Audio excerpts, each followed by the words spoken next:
Déclaration des autorités traditionnelles et communautés du Grand Kivu pour une paix durable en RDC et dans la région des Grands Lacs.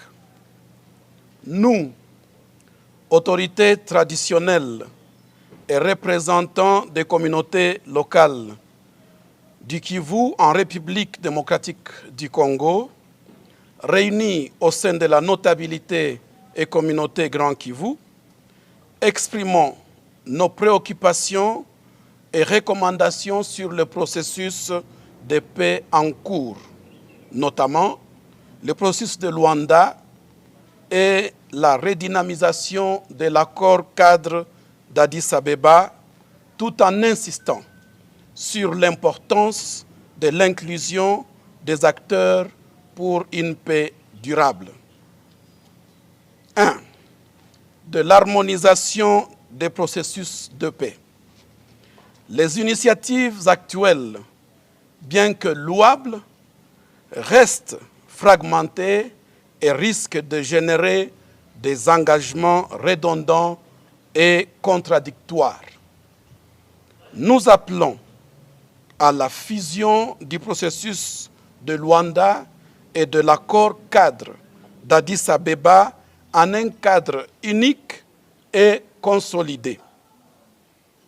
Une coordination renforcée pour éviter les engagements multiples et garantir leur efficacité. Nous déplorons l'exclusion des communautés locales et des chefs coutumiers des processus décisionnels. Ces derniers, garants de la cohésion sociale et premiers concernés par les conflits, doivent être reconnus comme des acteurs majeurs dans tous les processus décisionnels. Et puis, la prise en compte de nos expertises locales pour éclairer des problématiques spécifiques telles que celles des forces démocratiques de libération du Rwanda FDLR et celle de l'implantation irrégulière de nouvelles populations décriées par les déplacés des zones sous contrôle RDF M23 AFC. 3. De la clarification sur les questions des FDLR et leur démantèlement. Bien qu'affligeant, les FDLR, dont l'effectif serait aujourd'hui marginal, quelques centaines d'individus, ne sauraient ainsi représenter une menace sécuritaire significative pour la région. Nous demandons que cette question soit abordée de manière réaliste et fondée sur des données fournies par les acteurs locaux et les experts des Nations Unies.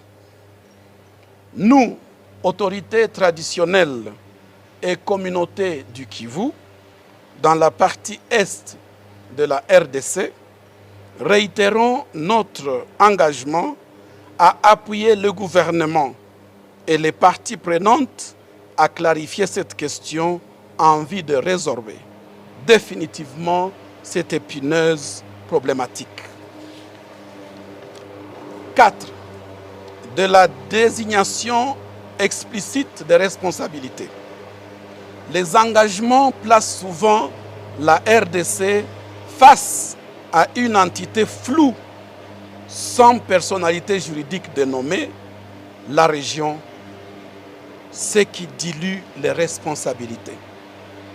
Nous demandons, primo, de nommer clairement les États responsables, notamment les Rwandais, dans les accords et processus. Secondo, une responsabilisation accrue des parties prenantes pour garantir la mise en œuvre des engagements. 5.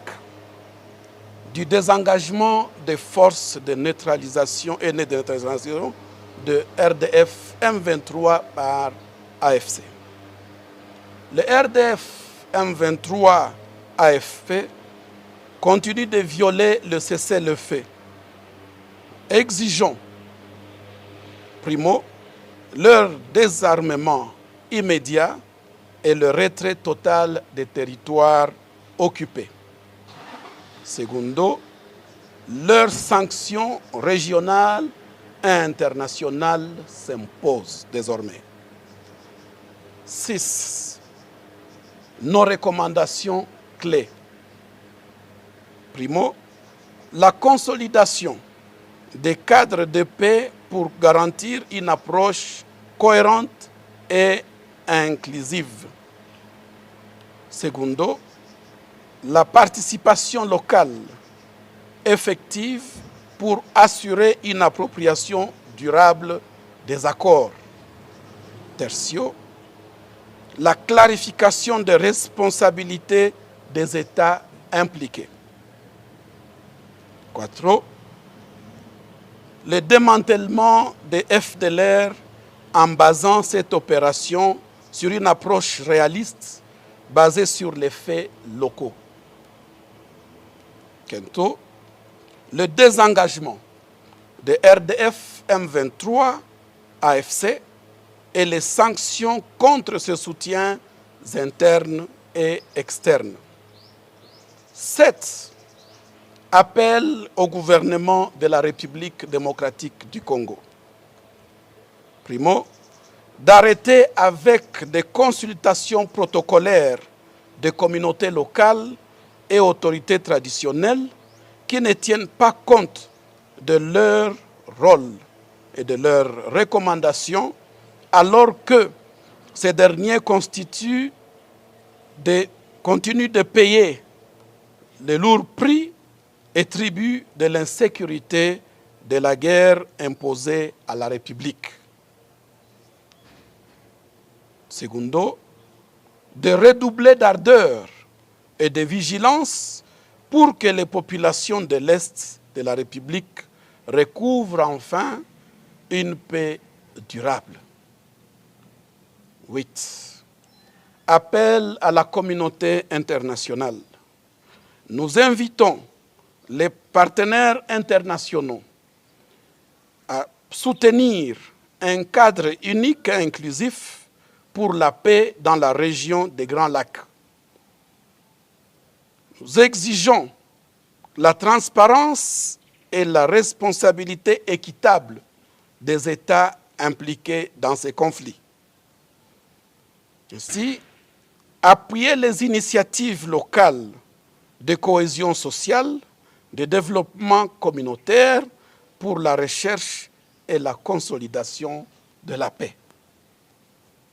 Ainsi, appuyer la cartographie et la traçabilité des ressources minières de la région pour l'établissement des responsabilités face aux crises actuelles. La paix en RDC repose sur l'inclusion, la justice et l'engagement soutenu des communautés locales. Nous, autorités traditionnelles et communautés du Kivu, de la partie est de la RDC, réaffirmons notre volonté de contribuer indubitablement à une paix durable et réitérons notre appel à un soutien régional et international pour bâtir une stabilité pérenne en attaquant les conflits et l'instabilité dans leurs causes profondes. Adopté à Goma ce 2 décembre 2024 par les représentants des autorités traditionnelles et communautés locales de l'Est de la RDC, je vous remercie. Monsieur le ministre, lors de la récente réunion ministérielle en Angola, quels sont les points que vous avez discutés, les résolutions adoptées pour traiter des questions de paix et de sécurité dans l'Est de la RDC? Ce concept des opérations qu'on appelle CONOPS en langage militaire a été discuté par les experts le 30 et le 31 octobre. Il a été approuvé par les experts et donc les ministres étaient appelés à l'adopter. Nous l'avons discuté aussi, nous l'avons amendé et nous l'avons adopté. Mais avant qu'on adopte le CONOPS, j'ai fait un point, une déclaration sur la mise en œuvre de nos accords et de nos comptes rendus dans le cadre du processus de Luanda. Puisque la réunion précédente, la 5e réunion ministérielle qui s'était tenue le 12 octobre à Luanda, avait aussi adopté des documents, un compte rendu, mais la période entre les deux a été marquée par une situation alarmante sur le terrain, où à l'est de la RDC, on a reçu des informations d'une mobilisation de troupes additionnelles, y compris des troupes burundaises, des armes lourdes qui ont été aussi déployées sur le terrain, aussi avec des troupes du mouvement FLN, le mouvement terroriste de Paul Rusesabagina, qui était stationné dans le territoire de Fizi, qui a été déplacé près de notre frontière au sud Kivu. Et puis tout cela a été suivi par au moins 27 attaques contre les positions des M23 qui ont répliqué. Donc du 12 octobre, donc la 5e réunion ministérielle, au 25 novembre, la 6e réunion ministérielle, il y a eu au moins 27 attaques contre les positions du M23, ce qui est en violation flagrante du cessez-le-feu qu'on avait adopté le 30 juillet et qui est entré en vigueur le 4. Tout cela s'est passé dans un contexte politique de discours de haine et de discours belliqueux de la part du président Tshisekedi, qui s'est rendu dans la province du Haut-Katanga le 17 novembre et qui s'est adressé aux gradés militaires et aussi aux autorités civiles et qui a déclaré que si on lui donnait l'opportunité de réviser la Constitution, il pourra changer de régime au Rwanda. Donc il pourra renverser le régime pas d'un chef d'État. Et puis aussi, il y a cette déclaration du ministre de la Justice dans cette prison à Goma, cette déclaration incendiaire avec des discours de haine, avec un appel au meurtre, en s'adressant aux traîtres, visant les Congolais Tutsis, visant dans des termes insultants le président de la République du Rwanda, etc., etc. Donc tout cela n'augure rien de bon et ces déclarations en particulier est en violation du compte-rendu de notre 2e réunion du 30 juillet cette année, où on avait demandé aux deux parties d'éviter tout discours de haine et toute parole provocatrice qui pourrait mettre à mal le processus de Luanda.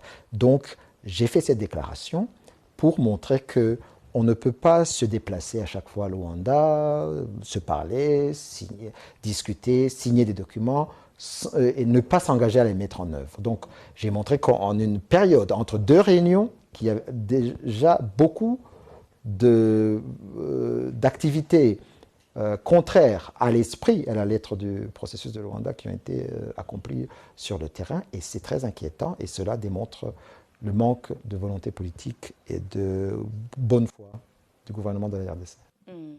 Si ces résolutions prises précédemment n'ont pas été mises en œuvre, que faut-il faire pour accélérer la mise en œuvre de ce que vous discutez en Angola aujourd'hui ou demain? Je ne sais pas ce qu'il faut faire, accélérer. On a signé un document, le CONOPS, c'est un document opérationnel avec un chronogramme, avec des activités à faire pour la neutralisation des FDLR et la levée de nos mesures de défense. On a un mécanisme ad hoc de vérification qui va nous aider dans cette tâche. On a aussi des réunions des experts, on a des réunions des ministres. Donc, toute cette structure doit normalement nous aider à mettre nos accords en application pour qu'on en finisse avec ce conflit une fois pour toutes. Mais, comme je vous l'ai dit, ce qu'on voit sur le terrain est inquiétant. Donc il faut un engagement de la RDC, mais aussi un engagement de la communauté internationale.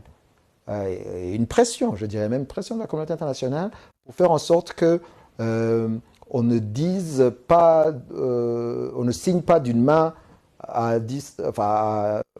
Luanda, et puis que d'une autre main, on fasse autre chose sur le terrain à l'est de la RDC. Donc il faut que tout le monde s'engage, le médiateur, la RDC et aussi la communauté internationale. On assiste, vous l'avez aussi mentionné ces derniers temps, même avant, à une montée préoccupante des discours de haine en RDC, comme des déclarations incendiaires, comme vous l'avez dit récemment à la prison de Goma. Qu'en dites-vous en tant que gouvernement du Rwanda avec de telles attitudes de la part des autorités de la RDC? Peut-on vraiment être optimiste qu'une issue définitive à ce conflit congolais sera trouvée dans un bref délai?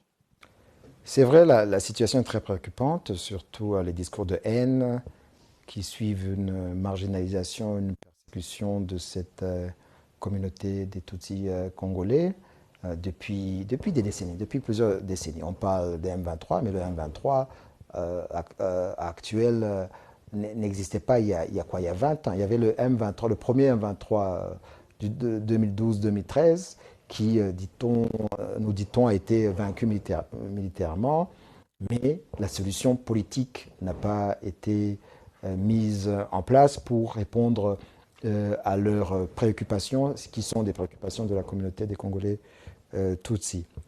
Et c'est pour cela d'ailleurs que lors de la réunion suivante, on a eu une réunion aussi le 26 novembre, une réunion virtuelle, pour continuer la discussion sur le projet d'accord qui nous avait été présenté par le président Lourenço en août. Et donc cette question des M23, c'est la seule question sécuritaire qui reste donc à régler, puisqu'il y a 3 questions sécuritaires qui sont entre la RDC et le Rwanda. Il y a la question des FDLR, il y a la question des mesures de défense, il y a la question des M23. Les 2 premières questions ont eu une réponse au moins sur papier dans le cadre du CONOPS. Mais la 3e question des M23 est en suspens et doit être réglée. C'est pour ça que dans cette réunion, on a dit qu'il faut qu'il y ait une résolution définitive de ce conflit qui doit passer par un dialogue direct entre le gouvernement de la RDC et le M23 pour s'attaquer aux causes profondes de cette crise. Et les causes profondes incluent aussi cette question des discours de haine et de la persécution de cette communauté congolaise certains de ses membres ont même fui au Rwanda. Nous avons une communauté de plus de 100 000 réfugiés venant de la RDC, de cette communauté de Congolais Tutsis. Et donc, on veut que cela soit réglé, on veut qu'il y ait une solution à cette crise. Ma dernière question, c'est sur le 24e sommet ordinaire des chefs d'État de l'EAC. Il s'ouvre bientôt à Arusha. Quelles priorités clés le Rwanda défendra-t-il lors de ce sommet, en particulier dans le contexte des défis régionaux activés? Les priorités du Rwanda dans la communauté de l'Afrique de l'Est ont toujours été les mêmes. C'est plus d'intégration, conformément à nos piliers, les piliers qui fondent notre organisation. Il y a donc l'union douanière qui a déjà été achevée, il y a le marché commun, et puis il y a d'autres piliers qui vont venir, qui sont donc la monnaie commune et la confédération politique. Mais les 2 derniers piliers, on n'en est pas encore là. On est au marché commun, c'est-à-dire la libre circulation des personnes, des services, des biens et du capital. Et beaucoup a été fait jusqu'à présent, mais il y a toujours des obstacles non tarifaires, ce qu'on appelle non-tariff barriers, NTB, entre les États. On doit continuer à les discuter pour les lever. Mais il y a aussi la question sécuritaire qui doit être discutée, puisque je rappelle que lorsqu'on parle du processus de Luanda, il y a aussi un autre processus qui est le processus de Nairobi, un processus intercongolais qui a été initié par la communauté de l'Afrique de l'Est, l'East African Community.